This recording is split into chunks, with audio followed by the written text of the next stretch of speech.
Indo British advanced pain clinic నొప్పి మాయం surgery దూరం ఫర్ అపాయింట్మెంట్స్ 9155515563.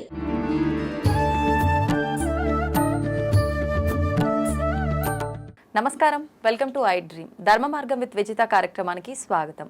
అయితే మన నిత్య జీవితంలో మనం కొంతమందిని చూస్తూ ఉంటాం. ఎటువంటి వారంటే చాలా వరకు వాళ్ళ ప్రయత్నాలు వాళ్ళు చేస్తుంటారు, కష్టపడుతుంటారు, అయినా కూడా అనుకున్నది సాధించలేకపోతుంటారు. ప్రతిసారి వాళ్ళకు ఓటం అనేది ఎదురవుతుంది. ఇటువంటి విషయాల్లో అలాంటి వాళ్ళు చాలా బాధపడే సందర్భాలు కూడా మనం చూస్తూ ఉంటాం. ఎందుకు నాకు ఇలా అవుతోంది, అందరూ బాగున్నారు, కష్టపడుతున్నారు, వాళ్ళకు ప్రతిఫలం ఉంటుంది, కానీ ఎంత హార్డ్ వర్క్ చేసినా ఎంత ప్రయత్నించినా నాకెందుకు నేను అనుకున్నది జరగట్లేదు, ఎందుకు సాధించలేకపోతున్నాను, ఇలాంటి ఒక సందర్భాలు కొంతమంది ఫేస్ చేస్తూ ఉంటారు. అయితే ఎందుకు ఇటువంటి సందర్భాలు మనం ఫేస్ చేస్తూ ఉంటాము, ఎందుకు ఇటువంటి ఇబ్బందులు వస్తుంటాయో ఇప్పుడు గురుగారితో మాట్లాడి తెలుసుకుందాం. ప్రస్తుతం నాతో పాటు ఉన్నారు ప్రముఖ జ్యోతిష్య పండితులు నందిపట్ల శ్రీహరి శర్మ గారు. ఇప్పుడు గురుగారితో మాట్లాడి తెలుసుకుందాం. నమస్కారం గురుగారు. వాగర్థావివ సంపృక్తౌ వాగర్థ ప్రతిపత్తయే జగతః పితరౌ వందే పార్వతీ పరమేశ్వరౌ. సదాశివ సమారంభాం శంకరాచార్య మధ్యమాం అస్మదాచార్య పర్యంతం వందే గురు పరంపరాం. ఆదిత్యాయ చ సోమాయ మంగళాయ బుధాయ చ గురు శుక్ర శనిభ్యశ్చ రాహవే కేతవే నమః. శృంగేరి జగద్గురు పీఠాధిపతులకి, కంచి పీఠాధిపతులకి నమస్కారములు తెలియజేసుకుంటూ కార్యక్రమాన్ని ప్రారంభిద్దాం. గురుగారు, చాలామంది మనం చూస్తూ ఉంటాము, రకరకాలుగా పాపం వాళ్ళ ప్రయత్నాలు వాళ్ళు చేస్తూనే ఉంటారు, చాలా కష్టపడుతుంటారు, అయినా కూడా అనుకున్న ఫలితం రాదు. అసలు ఫలితమే రాకుండా ఓటమిని చవి చూసే రోజులు కూడా వాళ్ళకి ఎక్కువగా కనిపిస్తూ ఉంటాయి. చాలా విసిగి వేసారిపోతుంటారు. అరే ఎందుకు నాకు ఇలా అవుతుంది అని చెప్పి జీవితంపై కూడా విరక్తి చెందుతూ ఉంటారు. అసలు ఇటువంటి సమస్యలు రావడానికి కారణం ఏంటంటారు గురుగారు? ఈ చెప్పబడినటువంటి సమస్యల గురించి ఏదైతే మీరు చెప్పారో వాటన్నిటికీ కూడాను ప్రధానమైనటువంటి దోషాలు. ఎందుకనంటే జాతక చక్రాన్ని కనుక పరిశీలన చేసినప్పుడు ప్రధానంగా మనిషి ఎన్ని ప్రయత్నాలు చేసినా దైవానుగ్రహంతో లేదా పెద్దల ఆశీర్వాదంతో కొన్నిసార్లు ప్రయత్నం చేయగానే ఆ ప్రయత్నంలో విజయం అనేటువంటిది పొందుతారు. కానీ ఎన్ని ప్రయత్నాలు చేసినా ఏ ప్రయత్నంలో విజయం కాకుండా అపజయం పొందుతూ చదువుకున్న చదువుకి తగ్గ ఉద్యోగం లభించక, పెళ్ళి కాక, సంతానం కలక్క, ఇంకా చెప్పాలి అని అంటే ఎక్కడో ఉండాల్సినటువంటి వాళ్ళు మధ్యస్థాయి జీవితంతో గడుపుతున్నారు అని అంటే ఖచ్చితంగా వాళ్ళ కుటుంబంలో 5 రకాల శాప ప్రభావాలు అనేటువంటివి ఉంటాయి. శాపాలు 5 రకాల శాప ప్రభావాలు ఆ కుటుంబాన్ని గనక పట్టి పీడిస్తున్నాయి అని అంటే ఖచ్చితంగా ఇప్పుడు చెప్పుకోబోయేటువంటి విషయాల్లో వాళ్ళు ఇబ్బందులు పడుతున్నారనే చెప్పవచ్చు. ఎటువంటి దోషాలు గురుగారు? అవి పితృశాపము, స్త్రీ శాపము, గురు శాపము, దైవ శాపము, సర్పశాపము. ఈ 5 శాపాల ప్రభావం వలన మానవుడు ఇబ్బంది పడుతూ ఉంటుంటాడు. ఈ 5 శాపాల నివృత్తికి ఏక పరిహారంగా కొన్ని పరిహారాలు కనుక చేసుకున్నట్లయితే తప్పకుండా ఆ మానవుడు ఏ వ్యక్తి అయితే బాధలు పడుతున్నాడో ఆ బాధల నుంచి మరుక్షణమే విముక్తిని పొందడం జరుగుతుందమ్మా. అంటే ఈ 5 ఉంటేనే ఇలాంటి ఇబ్బందులా, లేదంటే వీటిలో ఏదో ఒకటి ఉన్నా కూడా అటువంటి ఇబ్బందులు వస్తుంటాయంటారా? ఇటువంటి ఇబ్బందులు ఉన్నాయనంటే ఈ 5లో ఏదైనా ఒకటి కావచ్చు. ఓకే, ముఖ్యంగా ఏది ఉండవచ్చు అంటారు? ముఖ్యంగా పితృశాపము, కనబడకుండా బాధించేటువంటిది స్త్రీ శాపము, అలాగే జాతకం చూడగానే చూసేటువంటిది విధానం కనబడేటువంటిది సర్పశాపము, దైవ శాపం వల్ల కూడా మానవుడు ఎదగలేడు. ఇలా 5 రకాల శాపాలు ఖచ్చితంగా ఉంటేనే ఈ రకమైనటువంటి ఎదుగుదల మానవుడికి ఉండదు. అయితే గురుగారు, పితృదోషం అని చెప్పి నేను అసలు ఇంతకుముందు కూడా విన్నాను. ఏంటి గురుగారు పితృదోషం అంటే? పితృదోషం అని అంటే మనము 2 రకాలుగా మనం దాన్ని అన్వయించుకోవచ్చమ్మా. ఈ పితృశాపం అనేటువంటిది తండ్రి వైపు 6 తరాలు, తల్లి వైపు 3 తరాలలో ఏవైనా దుర్మరణాలు కనుక ఉన్నట్లయితే, దుర్మరణాలు అంటే road accident, fire accident, suicide attempt, నదిలో బావిలో పడి చనిపోవడం, ఇంట్లోంచి వెళ్ళిపోవడం, లివర్ ఫెయిల్యూర్, కిడ్నీ ఫెయిల్యూర్, క్యాన్సర్తో చనిపోవడం, 60 సంవత్సరాల లోపల ఏ విధంగా చనిపోయినా, అలాగే ఎవరైనా కుటుంబంలో ఉన్నవాళ్ళు సర్పాన్ని చంపినా, పిల్లిని చంపినా, స్త్రీ హత్య, గోహత్య, బ్రాహ్మణ హత్య ఎవరైనా చేసినా, ఇవన్నీ కూడాను ఈ చెప్పబడినటువంటివి తండ్రి వైపు 6 తరాలు పైన, తల్లి వైపు 3 తరాలు పైన.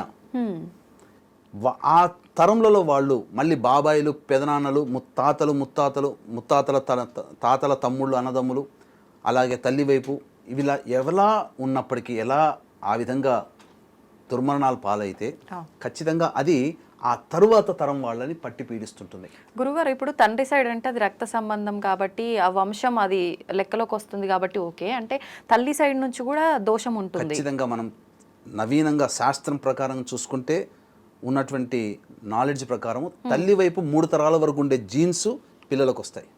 అందుకనే మేనమామ పోలికలు, అమ్మమ్మ పోలికలు, తాతయ్య పోలికలు అని అంటారు కదా. అందుకని తల్లిని ఆడవాళ్ళని పెళ్లి చేసుకున్నాక వాళ్ళవి ఎందుకు వస్తాయని చెప్పడానికి లేదు ఇది. గురుగారు, పితృదోషం అన్నారు కదా, ఇది అంటే ఏదైనా శాస్త్రంలో ఉందా దీని గురించి? ఎక్కడ రాయబడి ఉంది దీని గురించి? మీకు ఎలా తెలుసు? ఈ పితృశాప ప్రభావం గురించి నాకు అంటే నేను చిన్నతనం నుంచి కూడా ఈ సంబంధించినటువంటి సదాచార వృత్తిలో ఉన్నాం. కానీ పూర్వజన్మ పుణ్యవశాత్తు ఈ జ్యోతిష శాస్త్రం అబ్బింది. అనేక సందర్భాల్లో జ్యోతిష్యంలో మన దగ్గరకు వచ్చేటువంటి వ్యక్తుల యొక్క సందేహాలు నివృత్తి చేస్తూ వస్తూ ఉన్నాం. 2009లో నా డెబ్యూ జరిగింది ఈ ప్రసార మాధ్యమంలో, TV 9లో స్టార్ట్ అవ్వడం జరిగింది. తర్వాత నుంచి అనేక ప్రసార మాధ్యమాల్లో ఈ ఉన్నటువంటి లీడింగ్ ఛానల్స్ అన్నిట్లో, శాటిలైట్ ఛానల్స్ అన్నిట్లో ప్రోగ్రాంలు అనేటువంటివి పిలవడం జరిగింది, చేయడం జరిగింది. అయితే నాకున్నటువంటిది ఏంటంటే రివ్యూ చేసుకోవడం నాకు ఒక బాగా అలవాటమ్మా. అంటే జాతక సమస్యల దగ్గరికి వచ్చినప్పుడు వాళ్ళకి పరిహారాలు ఇవన్నీ చెప్పినాం. దగ్గరుండి నిజాయితీగా పరిహారాలు, గ్రహ జపాలు అయితేనేమి, హోమాలు అయితేనేమి, అభిషేకాలు అయితేనేమి, వివిధ రకాల పాశుపత ప్రయోగాలు అయితేనేమి, ఇవన్నీ కూడా దగ్గరుండి చేయించాం. అయినప్పటికీ కూడా కొంతమందికి చాలా మటుకు సమస్యలు తీరాయి, కొన్ని సెక్షన్స్లో ఉన్నటువంటి వాళ్ళకి సమస్యలు తీరలేదు. ఈ సమస్యలు తీరకుండా నాకేమనిపించేదంటే మనం చేసినటువంటి విధానంలో ఏమైనా లోపం ఉందా, లేదా అతని జాతకంలో ఏమైనా లోపం ఉందా, మనకు అంతుపట్టకుండా ఉన్నది. ఇది 2009 నుంచి నేను గమనిస్తున్నాను. అయితే 2013వ సంవత్సరంలో ప్రస్తుతం ఇప్పుడు చెప్పబోయే వ్యక్తి లేరమ్మా. ఈ G24 న్యూస్లో శివలింక శర్మ గారని వచ్చేవారు, ముసలాయన, పెద్ద ఆయన. ఆయన ఒకసారి 2013లో నన్ను డిబేట్కి పిలిచారు. సోదరా రండి అంటే పుత్రభావంతోనే పిలిచాడు. నన్ను డిబేట్కి పిలిచారు ఛానల్లో, మీరు కూడా రండి అని చెప్పి డిబేట్కి పిలిచిన తర్వాత నాకు ఒక సందేహం ఉండిపోయింది కదా, ఎందుకు పని కావట్లేదు అన్నప్పుడు, ఎందుకంటే మనం నిత్య విద్యార్థిమే అమ్మ, మనకేదో జ్యోతిష్యంలో పరిజ్ఞానంలో అఖండులం అయిపోయామని చెప్పుకోవడానికి లేదు. మనకు సముద్రంలో ఒక చుక్కంత మాత్రమే మనకు జ్యోతిష పరిజ్ఞానం. కాబట్టి అక్కడ వారిని సవినయంగా అడగడం జరిగింది, అయ్యా ఇట్లా కొంతమందికి నేను జాతకాల రీత్యా పరిహారాలు చేయించినా కానీ సరిగ్గా వాళ్ళకి ఫలితం కనబడట్లేదు, ఎందువల్ల ఉంటుంది? మీరంటే పెద్దవాళ్ళు ఎంతో మందిని చూస్తున్నారు కదా, మీరు పరిజ్ఞానం నాకు కొంత తెలియచేయండి అని అంటే, ఉదాహరణకి జాతకం చెప్పమన్నారు. నాకు అందుబాటులో ఉన్నటువంటి ఆ వ్యక్తి యొక్క జాతకం చూపించినప్పుడు, ఈ వ్యక్తికి జాతకంలో పితృశాపం ఉందయ్యా అని అన్నారు. అంటే ఈ పితృశాపం అంటే ఏంటి అని అన్నారు. పితృశాపం అంటే ఏంటి, దాని వివరాలన్నీ సవివరంగా నాకు తెలియజేశారు. ఆ వ్యక్తి ప్రస్తుతం తర్వాత పుష్పగిరి పీఠం మఠాధిపతి దగ్గర సన్యాసాశ్రమం స్వీకరించి ఈ మధ్యనే గత సంవత్సరం కిందట సిద్ధి పొందారు వాడు. అయితే ఆ 2013లో తెలుసుకున్నటువంటి జ్ఞాన పరిజ్ఞానాన్ని బాగా తెలుసుకొని, అసలు రీసెర్చ్ చేసి ఈ పితృశాపం ఎందుకు వస్తుంది అని చెప్పుకొని తెలుసుకున్న తర్వాత, ఈ దోషం ఈ విధంగా ఉంటుంది కాబట్టి ఈ గ్రహాల కలయిక ఈ పరిస్థితుల వల్ల ఉంటుందని తెలుసుకొని, దీనివల్ల కలిగేటువంటి దుష్ఫలితాలు ఏంటివి అవన్నీ కూడాను సవివరంగా తెలుసుకొని రీసెర్చ్ చేసి వచ్చినటువంటి వ్యక్తులకి శాప ప్రభావం ఉన్నప్పుడు ఈ విధంగా పరిహారం చేసుకోండి అని తెలియచేయడం జరిగింది. కానీ మనకు ఈ తెలంగాణ ప్రాంతంలో ఉన్న వాళ్ళైతే నాసిక్ త్రయంబకేశ్వరంలో వెళ్ళమని, లేకపోతే ఈ సంబంధించినటువంటి ఆంధ్ర ప్రాంతంలో ఉన్న వాళ్ళకైతే దగ్గరగా గోకర్ణం కాబట్టి గోకర్ణం అని చెప్పడం జరిగింది.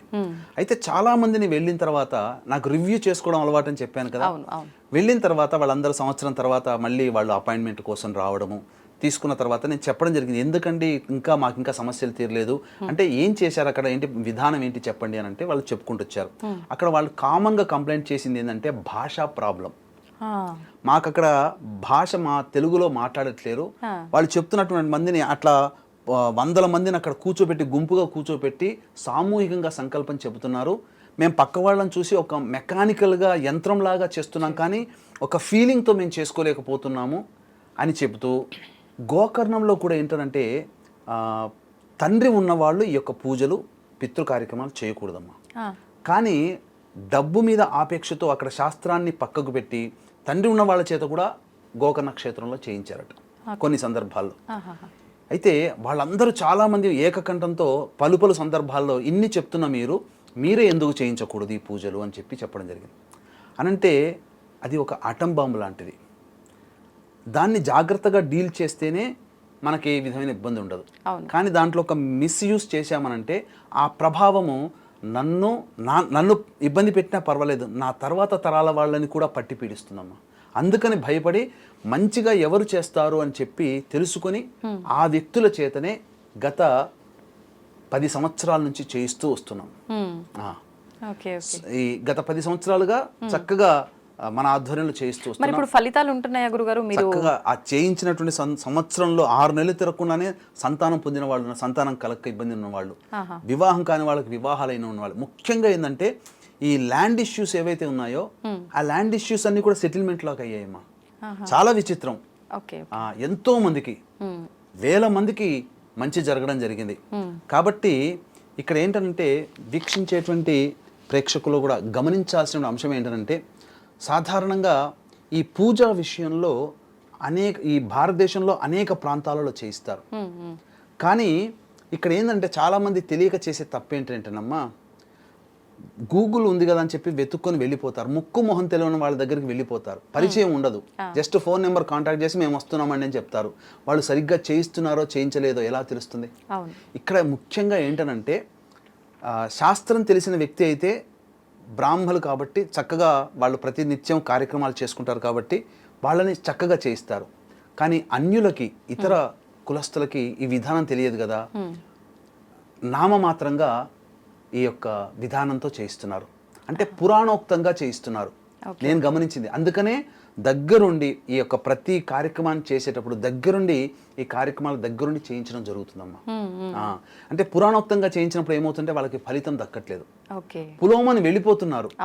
ఈ మధ్య చాలా మంది చూసుకునేటట్లయితే శాస్త్రీయంగా ఎక్కడ చేసుకున్నారో వాళ్ళకి తెలియకపోతున్నారు, దానివల్ల నష్టపోతున్నారు. అందుకని ఈ నష్టం వాళ్ళకి జరగకూడదు, సశాస్త్రీయంగా మంచిగా జరిగింది. ఎందుకనంటే మంచి ఉంటుంది, చెడు ఉంటుందమ్మా. ప్రతి వృత్తి గౌరవప్రదమైనటువంటిదే. ప్రతి వృత్తిలో మంచి వాళ్ళు ఉన్నారు, మోసం చేసి సంపాదించే వాళ్ళు కూడా ఉన్నారు. అట్లాగే ఈ పితృదోషాన్ని అడ్డు పెట్టుకుని దుర్మార్గంగా కూడా సంపాదించే వాళ్ళు ఉన్నారమ్మా. ఏదో తూతూ మంత్రంగా ఈ పిండ ప్రదానం జరిపించి ఇదే పితృదోషం అండి అని చెప్పేవాళ్ళు కూడా ఉన్నారు. అలాంటి సంఘటనలు కూడా జరిగాయి. కాబట్టి మనము ఏ ప్రాంతంలో జరిగని పేరు చెప్పకూడదు, కానీ ఆ ప్రాంతంలో ఫలితాలు పొందక రివర్స్ అయిపోయి మళ్ళీ మన దగ్గరకు వచ్చి ఈ పరిహారాలు మీరైతే దగ్గరుండి చేయిస్తున్నారట అని చెప్పి చేయించుకొని వెళ్ళిన వాళ్ళు ఉన్నారు, సంతోషంగా ఉన్నవాళ్ళు కూడా ఉన్నారు. కాకపోతే ఇక్కడ గమనించాల్సినటువంటి అంశం ఏంటంటే, ఈ పితృదోషం అనేటువంటిది ఉన్నప్పుడు, మానవుడికి సమస్యలు ఉన్నప్పుడు మాత్రమే ఈ పితృదోష పరిహారాలు చేసుకోవాలమ్మా. అంటే ఇప్పుడు ఇందాక మీరు చెప్పినట్టుగా ఇటువంటి సమస్యలు ఎవరికైతే ఉన్నాయో, ఎదుగుదల లేకుండా ప్రతి దాంట్లో ఇబ్బంది ఎదురవుతుందో వాళ్ళు, అలాంటి వాళ్ళు అంటే ప్రత్యేకించి పితృదోషంకి సంబంధించిన పూజలైన గురుగారు, ఇందాక మీరు చెప్పినట్టుగా స్త్రీ దోషానికి, స్త్రీ శాపానికి, వీటన్నిటికి కూడా ఇదే రకమైన పూజలు ఉంటాయా? దేనికి దానికి సపరేట్గా ఉంటాయా? మొత్తానికి ఈ 5 రకాల శాప నివృత్తికి తిల హోమాలు చేస్తాము. అయితే గురుగారు, నిజంగా ఈ పితృదోషం ఇప్పుడు మనం మాట్లాడుకున్న దాన్ని బట్టి చాలా మంది అనుకుంటారు, అరే మేము కూడా ఇలా ఇబ్బందులు పడుతున్నాము, మరి మాకు కూడా పితృదోషం ఉందేమో అని ఒక సందేహం ప్రతి ఒక్కరిలో వస్తుంది. నిజంగా వాళ్ళకు ఆ సందేహం క్లియర్ అవ్వాలి అని అంటే మనం ఇంకా డీటెయిల్గా చెప్తే బాగుంటుంది. అటువంటి వారు ఎటువంటి సమస్యలు ఉంటాయి ప్రత్యేకించి? ప్రతి ఒక్కరు కూడా ఇప్పుడు మీరు చెప్పినట్టుగా ఈ పూజ చేసుకుంటేనే పరిహారం అనేది దొరుకుతుందా, లేదంటే ఎవరికి వారు చేసుకునేది కూడా ఉంటుందా? మీరు చెప్పిన ప్రకారంగా ఆ పూజ చేసుకోవాలి అని అంటే అందరికీ అందుబాటులో ఉంటుందా, ఎక్కువ ఖర్చుతో కూడుకున్నదా? ఇటువంటి విషయాల గురించి తెలియజేయండి. తప్పకుండా. అసలు ఇప్పుడున్నటువంటి కాలంలో ప్రతి కుటుంబంలో ఈ పితృశాపం ఉందమ్మా. ఇప్పుడు ఏ కుటుంబానికి తీసినా తండ్రి వైపు 6 తరాలు, తల్లి వైపు 3 తరాల్లో దుర్మరణం పాలు కాని వ్యక్తులు ఎవరున్నారమ్మా? అంటే పూర్వకాలం నేను ఎందుకు చెప్తుంటే రీసెర్చ్ చేశాను కాబట్టి, 10 సంవత్సరాల నుంచి వీటి మీద ప్రత్యేక రీసెర్చ్ చేసి ఉన్నాను కాబట్టి చెప్తున్నానమ్మా. 30 సంవత్సరాల కిందట మీరు విన్నారా ఈ పితృశాపాల గురించి? లేదండి. అంటే ఈ పితృశాపం అనేటువంటిది ఎలా ఏర్పడుతుందంటే, తాత కాలంలో, అనగా మన తాత కాలంలో ఏర్పడింది అనుకోండి. ఎవరైనా దుర్మరణం పాలయ్యారు అనుకోండి, ఆ తాతకి ఆల్రెడీ సంతానం మన తండ్రి పుట్టుంటారు. కాబట్టి ఆ పుట్టిన సంతానం మీద ఎఫెక్ట్ పడదు. ఎవరి మీద పడుతుంది? మనవలుగా పుట్టిన మన జనరేషన్లో పడుతుంది. మనవాళ్ళు. ఎందుకనంటే తాత కాలంలో ఒక దుర్మరణం జరిగింది అంటే తాత అన్నదమ్ములో అక్క చెల్లెల్లో పోయి ఉంటారు, దుర్మరణం పాలై ఉంటారు. వెంబడే ఆ దుర్మరణం తాలూకు దోషము, ఎందుకంటే దుర్మరణం పాలైన వ్యక్తికి ఆత్మకి మోక్షాన్ని పొందదు, అది వేదన. అంటే ఒక గర్భవతి ప్రసవించేటప్పుడు ఎంత బాధపడుతుందో అంతకి 1000 రెట్ల బాధని ఆ మోక్షాన్ని పొందని ఆత్మ అనుభవిస్తుంది. దుర్మరణం పాలవడం వల్ల ఆత్మకి మోక్షం కలగదు. ఆ బాధ అనుభవిస్తుంది కాబట్టి ఆ బాధని విముక్తి చేసేందుకై పలు రకాల సమస్యలు అనేటువంటివి ఉంటాయి. ముఖ్యంగా ఈ పితృశాపము అనేటువంటిది తాత కాలంలో జరిగి ఉంటుంది. దుర్మరణం ఆల్రెడీ సంతానం కలిగి ఉంటుంది ఆ తాతకి, మన తండ్రో తల్లిలో పుట్టుంటారు. వారికి ఇంకా వివాహం కాక ఉండవచ్చు. అది ఎవరి మీద పడుతుంది? తర్వాత తరం మీద పడుతుంది, అంటే మనవల మీద పడుతుంది. ఆ తండ్రి కానీ తల్లి కానీ వివాహం చేసుకుని వారు సంతానం కలిగి ఆ సంతానం పెరిగిన తర్వాత ఇప్పుడు ఆ సంతానం ఇబ్బందులు పడుతున్నారు. అంటే మనవాడు ఒక్కడైనా అమ్మాయిలున్నా పడుతుంది, అబ్బాయిలకున్నా పడుతుంది. ఇవన్నీ కూడా ముఖ్యంగా గమనించుకున్నట్లయితే ఇది ఆ 30 సంవత్సరాల కిందట పితృదోషం లేనటువంటిది ఇప్పుడు అందరికీ ప్రతి కుటుంబంలో ఉన్నాయి. అందుకని ఇప్పుడు చూడండి, ఈ పితృశాపం ఉన్నటువంటి కుటుంబాలలో దుర్మరణాలు అంటే రోడ్ యాక్సిడెంట్, ఫైర్ యాక్సిడెంట్ కదా, ప్రతి కుటుంబంలో ఎక్కువగా జరుగుతున్నాయి. ప్రతి చోట దుర్మరణాలు ఉన్నాయి. ఎందుకు దుర్మరణాలు అవుతున్నాయి? రోడ్లు పెరిగాయి, వెహికల్స్ పెరిగాయి, మనుషుల్లో స్టామినా అంటారు, అంటే మానసికమైనటువంటి స్టామినా తగ్గిపోయింది. చిన్న దానికి కూడా సూసైడ్ చేసేసుకుంటున్నారు. ఇలా కుటుంబంలో జరుగుతున్నాయమ్మా. అంతే, ఇక చెప్పాలి అంటే ప్రతి కుటుంబంలో ఈ యొక్క పితృశాపం ఉన్నట్టే లెక్క, అందులో నో డౌట్. మరి దీనికి పరిహారం ఏంటంటే, వారసులుగా మన బాధ్యత ఏంటంటే వాళ్ళు పంచిచ్చిన ఆస్తుల్ని అనుభవించడానికి మనకు ఎంత అర్హత ఉంటుందో వాళ్ళకి సంబంధించినటువంటి దోష నివారణ చేసే బాధ్యత కూడా మనది. కానీ చాలామంది దీన్ని నమ్మక ట్రాష్ అని చెప్పి పక్కకు పెట్టేస్తారు, కానీ చాలా సమస్యలు ఎదుర్కొంటారమ్మా. ఎటువంటి సమస్యలు అనేటువంటి కలుగుతాయంటే ముఖ్యంగా ఈ సమస్యల వల్ల ఇక్కడ ప్రధానంగా కుటుంబ సభ్యుల మధ్య అవగాహన ఉండదు. తండ్రి మాట కూతురు కొడుకులు వినరు, తల్లి మాట కూతురు కొడుకులు వినరు, ఎవరికి వారే యమునా తీరైనట్టుంటుంది. అలాగే తరచూ యాక్సిడెంట్స్కి గురి అవుతూ ఉంటుంటారు కుటుంబంలో. అలాగే మందులకి నయం కాని రోగాలతో బాధపడుతూ ఉంటుంటారు. డాక్టర్ దగ్గర పోతారు, డయాగ్నోస్ అవుతుంది, ఏమి లేదండి హాయిగా మంచిగా ఉండండి, ఏం లేదు అని అంటుంటారు, కానీ అనారోగ్యంతో బాధపడుతూనే ఉంటుంటారు. సంతానం కలగదు. ఎన్ని ఐవీఎఫ్ సెంటర్లు తిరిగినా సంతానం కలగదు. డాక్టర్లందరికీ చూసిన ఐవీఎఫ్లో అన్ని రిపోర్ట్స్ నార్మల్గా వస్తాయి, మీరు ఆనందంగా దాంపత్యంలో ఉండే మీకు సంతానం కలుగుతుంది అంటారు, కానీ సంతానం కలగదు. ముఖ్యంగా ఇంటర్ క్యాస్ట్, ఇంటర్ రిలీజియన్ మ్యారేజ్లు ఏ కుటుంబంలో జరుగుతాయో ఆ కుటుంబంలో పితృశాపం ఉన్నట్టే లెక్క. ఈ పితృదోషం ఉన్నటువంటి కుటుంబాల్లో ఖచ్చితంగా పిల్లలకి ఇటువంటి ఇంటర్ క్యాస్ట్, ఇంటర్ రిలీజియన్ మ్యారేజ్లు జరుగుతాయి.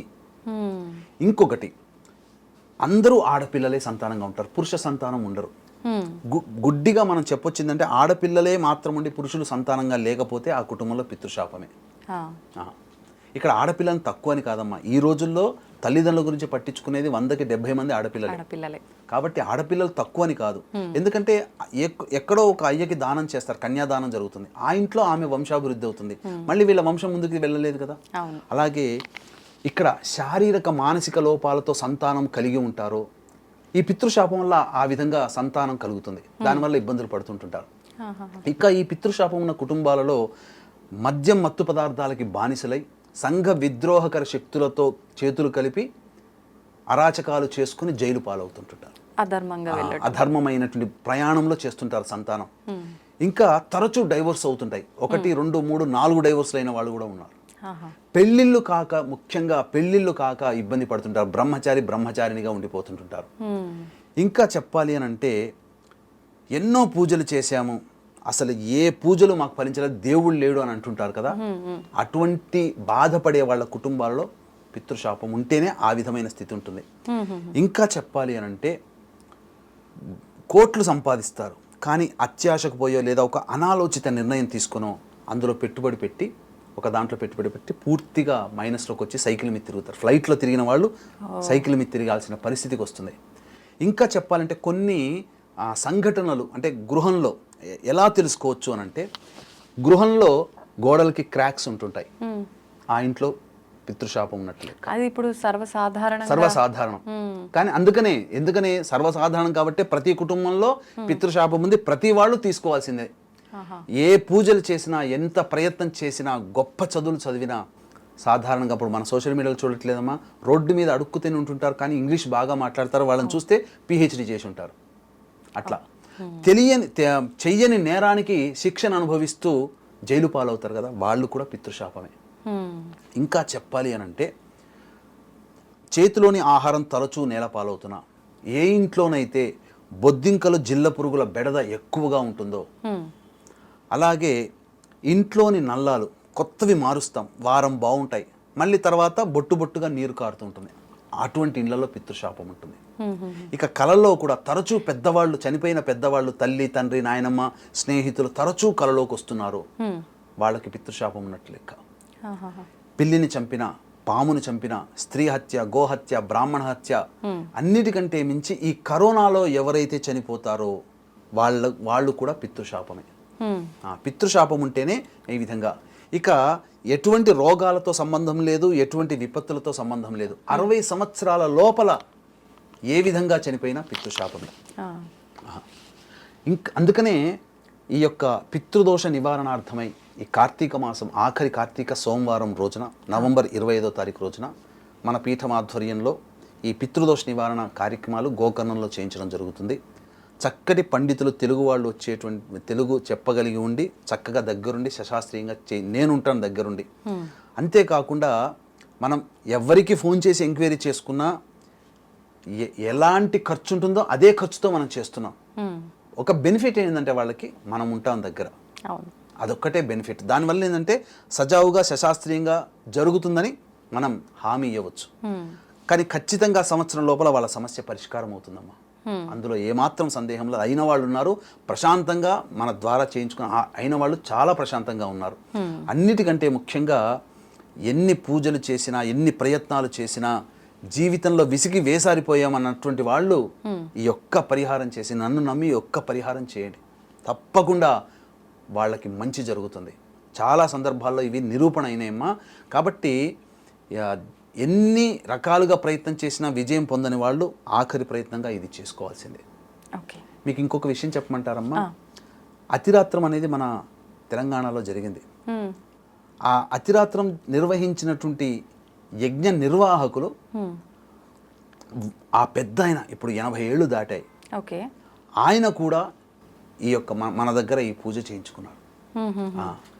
అంటే ఇక్కడ ఏంటి అంటే అతను ఒక్కడే, ఎందుకండి ఇంత వయసులో మీరు చేయించుకున్నారంటే, నా తాత ముత్తాతలకి నేను వారసుడిగా ఉన్నాను, నేను ప్రతిగుండంగా ఈ పరిహారం చేసుకొని నా యొక్క వంశం నిర్వంశం కాకుండా చూసుకోవాల్సిన బాధ్యత నాది.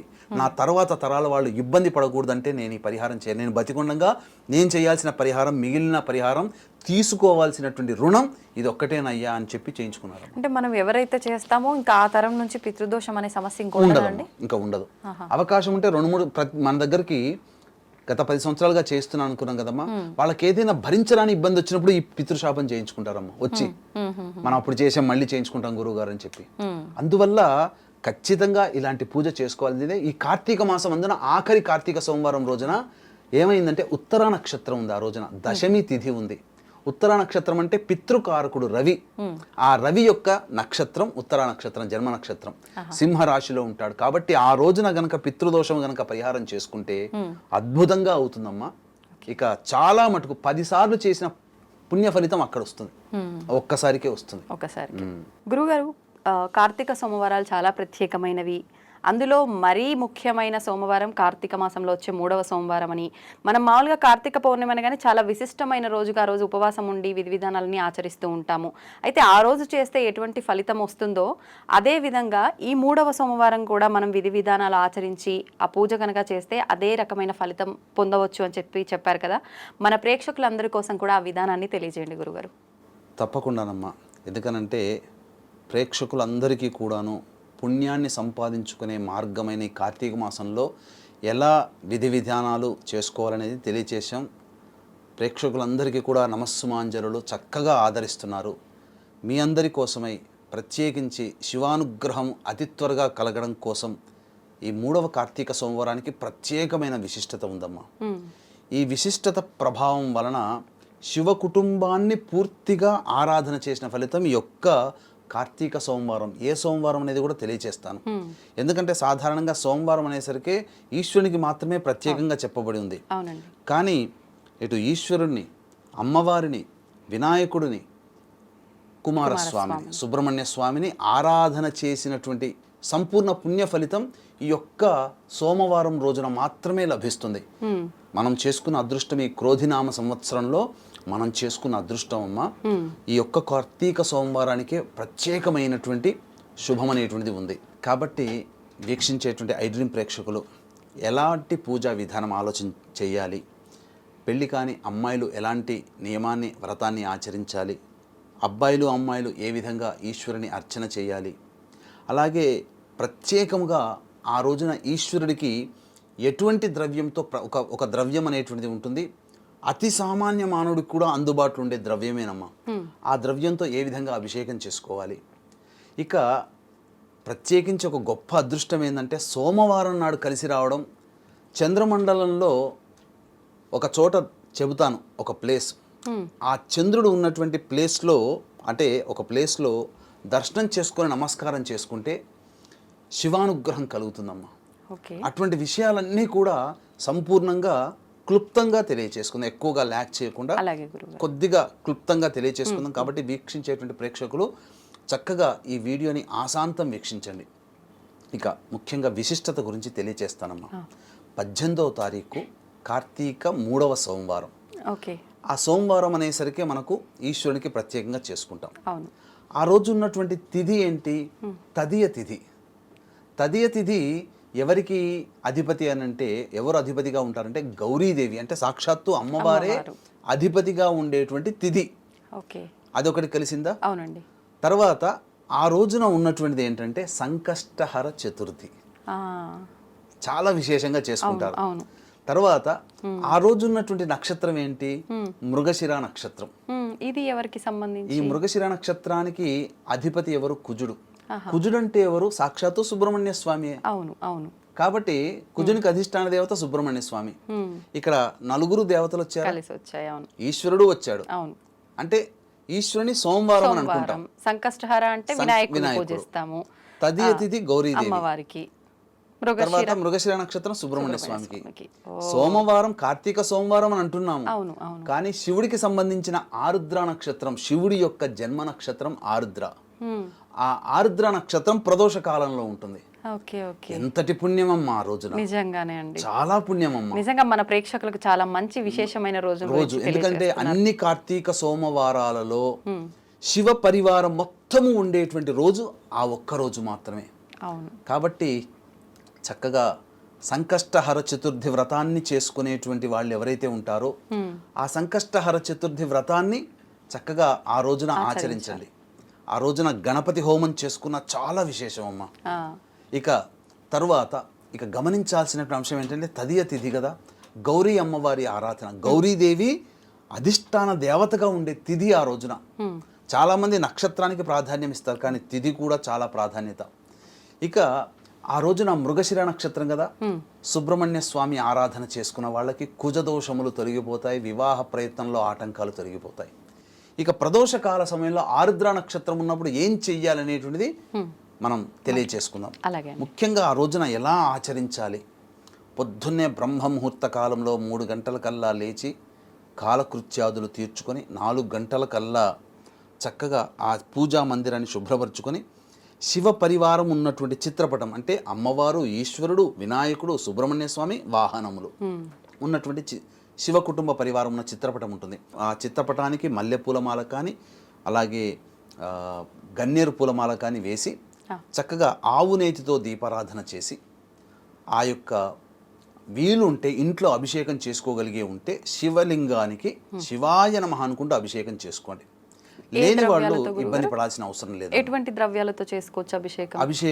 అభిషేకం గనక చేసుకోదలిస్తే, వివాహం కావాల్సినటువంటి అబ్బాయిలు అమ్మాయిలు చేసుకోగలిగితే పటిక బెల్లంని కొద్దిగా దంచితే పొడి అవుతుంది. ఆ పొడిని కలిపిన నీటితో అభిషేకం చేసుకుంటే, గన్నేరు పూలతో అర్చన చేసుకుంటే తొందరగా వివాహం అవుతుంది, వివాహ సమస్యలు తొలగిపోతాయి.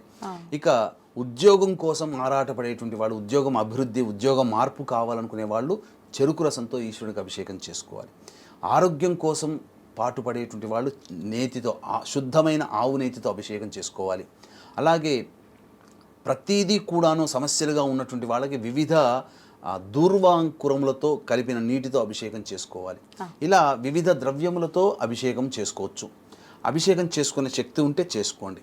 లేదా కనీసం ఆ రోజున ఆ 4 గంటలకల్లా శివ సహస్రనామ పారాయణం, అలాగే గౌరీ సహస్రనామం లేదా దుర్గా సహస్రనామ పారాయణం చేయండి. తర్వాత గణేష అష్టోత్తరం 3 సార్లు, తర్వాత ఈ సుబ్రహ్మణ్య అష్టోత్తరం 3 సార్లు పారాయణం చేయండి. నైవేద్యంగా వడపప్పు, పానకం కానీ ఏదైనా కానీ ఈశ్వరునికి సంబంధించి ఇష్టమైనటువంటి ద్రవ్యములు, పొంగలి నైవేద్యం, చక్కెర పొంగలి నైవేద్యం ఇలా చేయవచ్చు. తర్వాత సూర్యోదయం అవుతున్నటువంటి సందర్భంలో సూర్యుడికి ఒక్కసారి నమస్కారం చేసుకొని సూర్యాష్టకం 6 సార్లు పారాయణం చేసి ఆ సూర్యోదయం అయ్యే సందర్భంలో తులసి చెట్టు దగ్గర చక్కగా అష్టదళ పద్మం వేసి అక్కడ తులసి చెట్టు దగ్గర ఆవునేతితో దీపారాధన చేసుకోవాలి. ఇక వెంబడే శివాలయానికి చేరుకోవాలి. శివాలయంలో అమ్మవారు ఉంటారు, ఈశ్వరుడు ఉంటాడు, వినాయకుడు ఉంటాడు, సుబ్రహ్మణ్య స్వామి ఉంటాడు, నవగ్రహాలు కూడా ఉంటాయి. ముందుగా నవగ్రహాల చుట్టూ శివాయ నమః అంటూ 27 ప్రదక్షిణలు చేసి వీలైతే తైలాభిషేకం, శక్తి ఉంటేనే, ఇవన్నీ శక్తి ఉంటేనే చేయండి. తైలాభిషేకం శనీశ్వరునికి చేసుకోవచ్చు. తదనంతరం శివాలయానికి చేరుకొని ముందుగా సంకష్టహర చతుర్థి కదమ్మా, అవునండి, ఆ రోజున గరికతో గణపతికి అష్టోత్తర పూజ చేయండి. వీలైతే ఆ దేవాలయంలో ఆ రోజు గణపతి హోమం చేస్తే గణపతి హోమం చేసుకోండి. ఇక తదనంతరం సుబ్రహ్మణ్య స్వామికి కూడాను ఆవు పాలు, ఆవు నెయ్యి, తేనె, వీటితో ఆ సుబ్రహ్మణ్య స్వామికి ఆ మృగశిర నక్షత్రం మధ్యాహ్నం 3:57 వరకు ఉంటుంది. కాబట్టి మృగశిర నక్షత్రం ఉన్నటువంటి ఆ కార్తీక సోమవారం రోజున సుబ్రహ్మణ్య స్వామికి ఆవు పాలు, ఆవు నెయ్యి, తేనె ఈ మూడిటితో అభిషేకం జరిపించి చలివిడి నైవేద్యంగా పెట్టండి.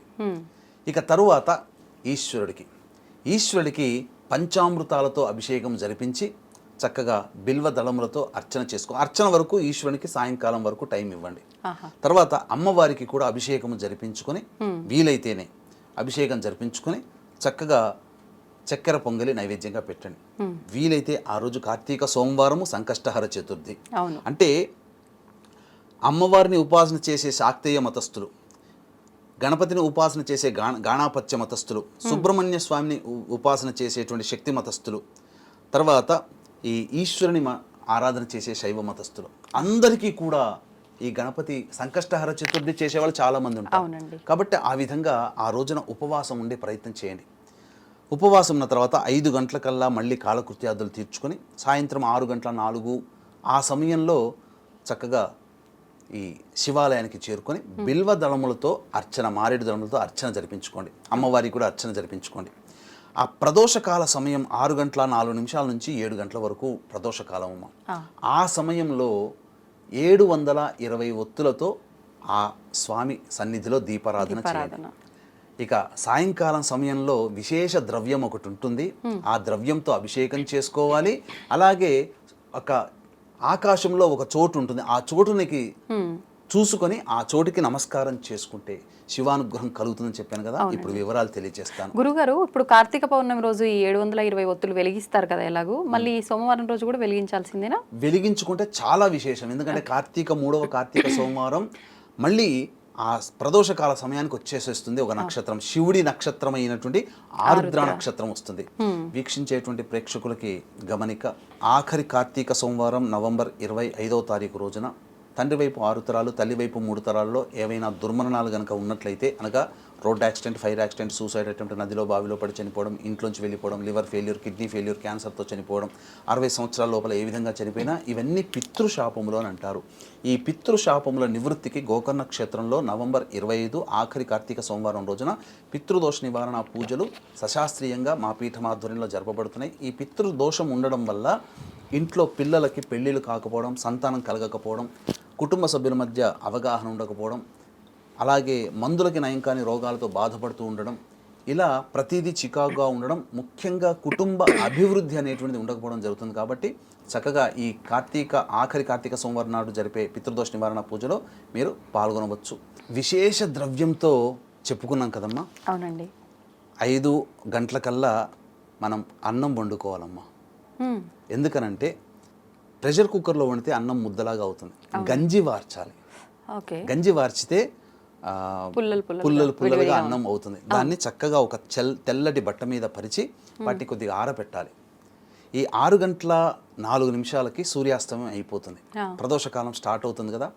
ఆ సమయంలో ఈశ్వరుడికి దేవాలయంలోనే చేయించుకోవచ్చు, లేదా మీ ఇంట్లోనైనా కానీ ఇలా అన్నాన్ని చక్కగా ఇట్లా పట్టుకుని గోరువెచ్చగా ఉండదు, పొగలు రాకూడదు. మీకు ఆరుద్ర నక్షత్రం ఉన్నటువంటి రోజున వేములవాడ రాజరాజేశ్వర స్వామి దేవాలయంలో అన్నాభిషేకం జరుగుతుంది. మొన్న బృహదీశ్వర ఆలయంలో ఏకాదశి రోజున అన్నాభిషేకం జరిగింది తమిళనాడులో. అట్లా పుల్లలుగా ఉన్నటువంటి అన్నంతో చేతులు ఇలా పట్టుకొని మీ ఇంట్లోనైనా శివలింగానికి చక్కగా శివాయ నమః అనుకుంటూ ఆ శివలింగం అంతా నిండిపోయే విధంగా అన్నాభిషేకం చేసుకోవచ్చు. లేదా దేవాలయంలో అవకాశం ఉండి చేసుకొనిస్తే దేవాలయంలో ఆ ప్రదోషకాల సమయంలో అన్నాభిషేకం చేసుకోండి. చేసుకున్న తర్వాత చక్కగా అర్చన చేసుకోండి.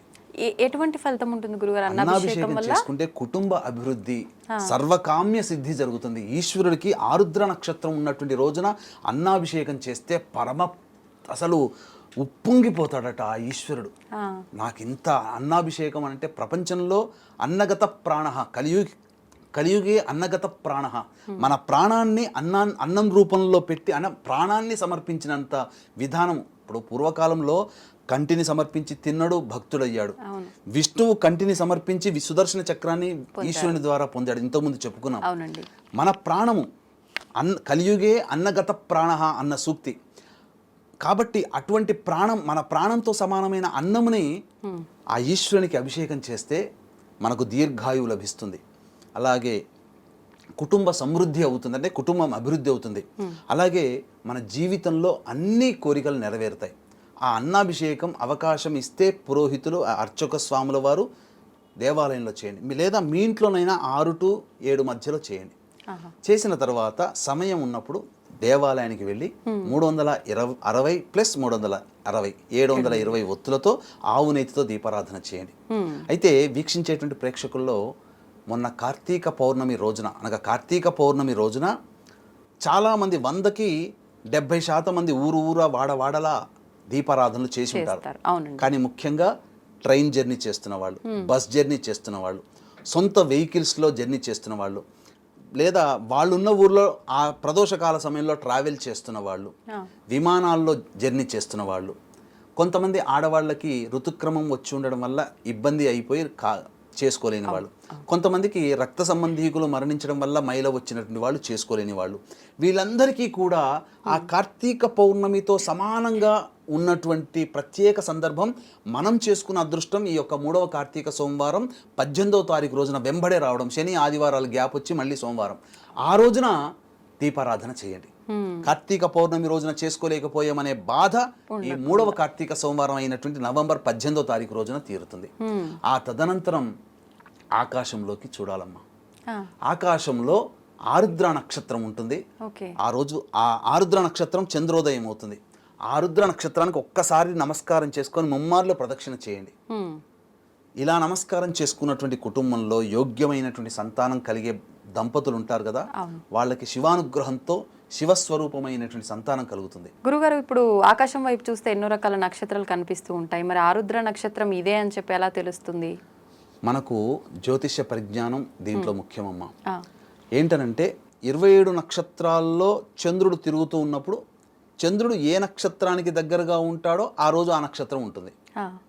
సూర్యాస్తమయ సమయానికి ఆరుద్ర నక్షత్రానికి పక్కనే చంద్రుడు ఉంటాడు, ఇది గుర్తు.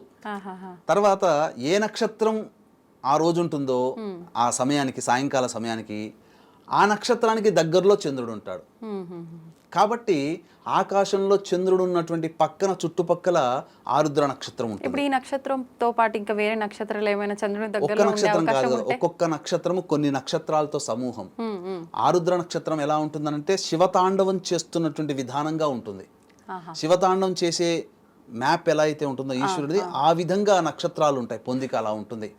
ఒక బండ గుర్తు ఏంటంటే ఆరుద్ర నక్షత్రానికి చంద్రుడికి పక్కన ఒక కొంత రేడియస్ సర్కిల్లో ఒక 3 నక్షత్రాలు ఒకే గీత మీద ఉంటాయి. ఆ 3 నక్షత్రాలు మధ్య దూరం కూడా సమానంగా ఉంటుంది. ఆ ఒకే సరళ గీత మీద 3 నక్షత్రాలు ఉన్నటువంటి స్థితిని, ఆ చుట్టుపక్కల ఉన్నటువంటి దాన్నైనా గుడ్డిగా చూసి నమస్కారం చేసుకోండి, ఇక వేరే అవసరమే లేదు. అదే ఆరుద్ర నక్షత్రం. అంటే 3 నక్షత్రాలు కాదు, శివన్ తాండవమూర్తి ఉన్నటువంటి, నటరాజమూర్తి ఉన్నటువంటి స్వరూపముగా నక్షత్రాల కలయిక అలా ఉంటుంది, పొందిక. కానీ ఒక 3 అందులో 3 నక్షత్రాలు కూడా ఉంటాయి. ఆ 3 నక్షత్రాలు ఒకే సరళ రేఖ మీద ఉంటాయి. ఆ ఉన్న దాన్ని గుర్తించి నమస్కారం చేసుకున్న ఈశ్వరుడు కటాక్షిస్తాడు. ఈశ్వరుని కటాక్షంలో మనకు ఆ కటాక్షంలో 1,00,00,000 వంతులో 10 కోట్ల వంతు మన మీద పడ్డా మనం ఆనందంగా మన కుటుంబము ప్రశాంతంగా జీవించగలుగుతాం. ఇక శివానుగ్రహం ఉన్నట్టయితే ఇక మనకు తిరుగులేదమ్మా.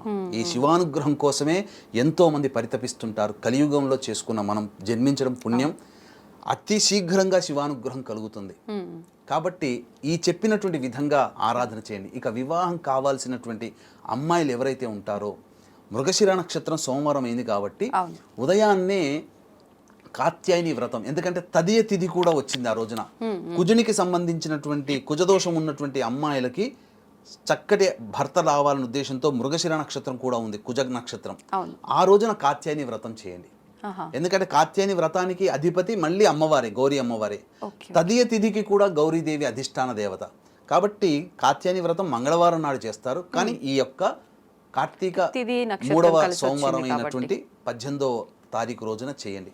చేసి సాయంకాల సమయంలో, ప్రదోషకాల సమయంలో ఒకరు ముత్తైదులు కానీ ముగ్గురు ముత్తైదులు కానీ స్త్రీ అలంకరణ వస్తువులు అనేటువంటి అద్దము, దువ్వెన, కాటుక, గాజులు, రవికబట్ట, పూలమాల, పసుపు, కుంకుమ ఇవి ఆ ముత్తైదుకి దానం ఇచ్చి భోజనం పెట్టి తాంబూల దక్షిణ ఇచ్చి 3 సార్లు ఆశీర్వచనం తీసుకోండి. చక్కగా వివాహం కావాలని. అంటే వివాహం ఆలస్యమైన వాళ్ళు చేయొచ్చా, లేదంటే వివాహ సమయం ఆసన్నమైన అమ్మాయిలు ఎవరైనా వివాహ సమయం ఆసన్నమైన వాళ్ళు చేయవచ్చు. చక్కటి వరులు లభిస్తాడు. ఈ కార్తీక మాసంలో ఆ ఒక్కరోజే గొప్ప పుణ్య తిథిగా చెప్పవచ్చు. తర్వాత వివాహం ఆలస్యమైన వాళ్ళు కూడా చేసుకోవచ్చు. కుజదోషం ఉన్న వాళ్ళు కూడా ఈ యొక్క సంబంధించిన చేసుకోవచ్చు. అబ్బాయిలకు కూడా ఇదే వ్రతం ఆచరించే విధానం ఉంటుందా గురుగారు? మరి అబ్బాయిలు ఎటువంటి వివాహం కావాల్సినటువంటి అబ్బాయిలకి అమ్మాయిలకి మొదలు చెప్పాం. శివాలయంలో కానీ లేదా ఇంట్లోనైనా కానీ పటిక బెల్లం పొడిని నీటిలో కలిపి అభిషేకం చేసుకోమని. ఓకే, ఇందాక మీరు చెప్పిన అన్నాభిషేకం అది మనం అయిపోయిన తర్వాత ఆలయంకి వెళ్ళమన్నారు కదా గురుగారు? ఇంట్లోనైనా అభిషేకం చేసుకోవచ్చు, అన్నాభిషేకం, లేదా దేవాలయంలో అనుమతిస్తే చేసుకోమని చెప్పాం కదా. అంటే అది మనందరం ప్రసాదం లాగా తీసుకోవచ్చు. కుటుంబ సభ్యులందరూ కూడా ప్రసాదంగా భోజనం చేయవచ్చు, తప్పులేదు. 10 మందికి పంచవచ్చు, తప్పులేదు. ధన్యవాదాలు గురుగారు. నిజంగా చాలా మంచి విశేషమైన ఒక కార్తీక పౌర్ణమితో సమానమైన రోజు. ప్లస్ మామూలుగా మనందరం కూడా కార్తీక మాసం అనగానే, సోమవారం అనగానే శివుడికి సంబంధించి, కానీ ఎంత వివరణ అంటే ఇప్పుడు మీరు చెప్పిన దాంట్లో నిజంగా శివ కుటుంబం పరివారానికి సంబంధించిన మొత్తం విశేషమైన రోజు, మనం ఆచరించాల్సిన విధి విధానాలు చాలా చక్కగా వివరించారండి. ధన్యవాదాలు. సర్వం శ్రీ ఉమామహేశ్వర పర బ్రహ్మార్పణమస్తు.